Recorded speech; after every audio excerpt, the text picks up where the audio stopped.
Hello and welcome to week 10 of my pregnancy. I am beginning to feel a little bit better. Definitely still tired and nauseated and all the same things as before, but I have noticed that it's all kind of begun to wane a little bit compared to where I was over the last couple of weeks. So definitely looking forward to that over the next couple of weeks for my energy levels to improve and just kind of the overall feeling a little bit better. I did get to have my first actual appointment with my midwife.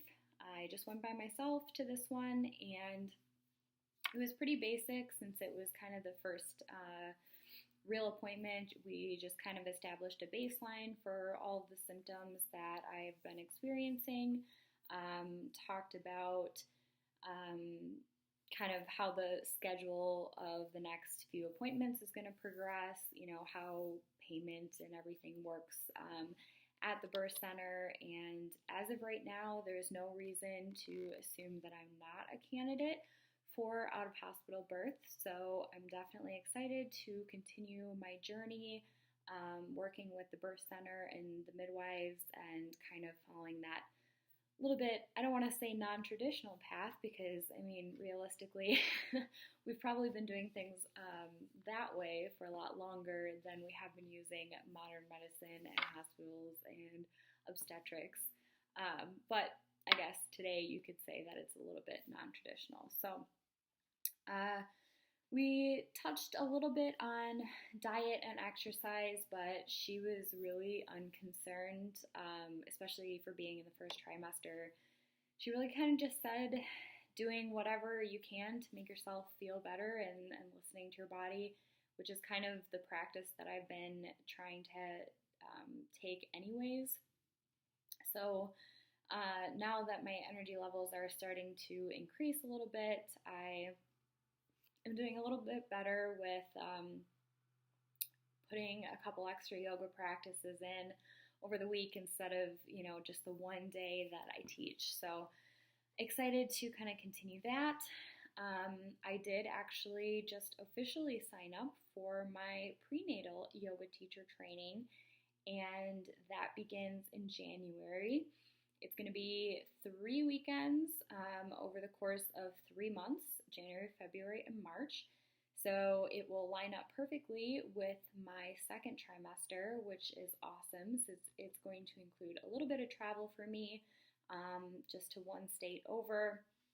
So it's going to be really exciting to learn some of those techniques for my own personal practice, and then of course to be able to apply those in my teaching and help other moms be able to do what's best for their body and for their babies, and to prepare for labor and delivery and just postpartum in general. So lots of things kind of coming down the line. Going back to my appointment with the midwife, we did do some blood work, took a urine sample, all the pretty much things you would expect. And she hasn't gotten back to me with the results yet, but it was just a few days ago. And they really don't do many ultrasounds at the birth center or in working with a midwife. So I guess kind of traditionally they would do one early one, and then your 18 to 20 week anatomy scan, and then really that's it, unless like late in the third trimester they have reason to believe that baby is turned in like a breech position or something, then they would do an ultrasound to confirm the position of the baby, since they don't do planned breech deliveries.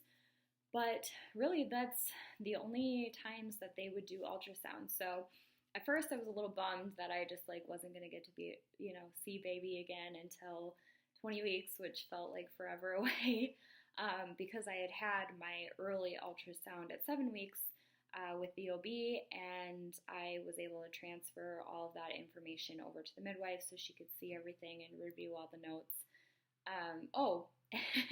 Turns out that my interesting shaped uterus was not actually my uterus that was misshapen. It was the sac inside the uterus had a bilobed shape, so I guess kind of like that. And I guess it's not really anything to be concerned about. They did kind of say, it's possible that the pregnancy started out as a twin pregnancy, and then the whole threatened miscarriage and bleeding that I had early on at about 5 weeks could have been me losing one of the twins. We don't know that for sure. I don't know that there's really even a way to confirm that, but it's a possibility. So I guess that would explain both the bleeding and why that sac would be shaped the way that it was at 7 weeks. So anyways, we decided to schedule one more ultrasound for this next week, because they do always look for baby's heartbeat on the Doppler, and she just wasn't able to find it. She didn't really seem concerned about the fact that she couldn't find it. She said it's still relatively early on, and it's not, always that easy to find. She kept finding my heartbeat and saying that meant that I have, good blood flow to the uterus. So I guess that's a good thing to take out of it. But just for kind of peace of mind for me, and then both, for her as well, to confirm that everything is as it should be, she's going to have me go get an ultrasound next week with the ultrasound tech that the birth center contracts with. Because she's only on site a couple of days a week, and it's not really during times that I'm available.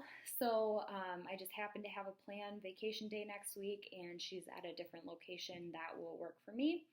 So finally, I get to see baby again in a couple of days and just kind of have those worries eased. It's a little concerning, when they say they can't find the heartbeat, which rationally I know that it's, because it's early on and it's not really anything to worry about. My symptoms haven't disappeared. I haven't had any more bleeding. I have no reason to believe that anything is wrong. Everything looked great at the last ultrasound, but it's still just going to make me feel a lot better to be able to get in there and see that confirmation and see that baby is growing.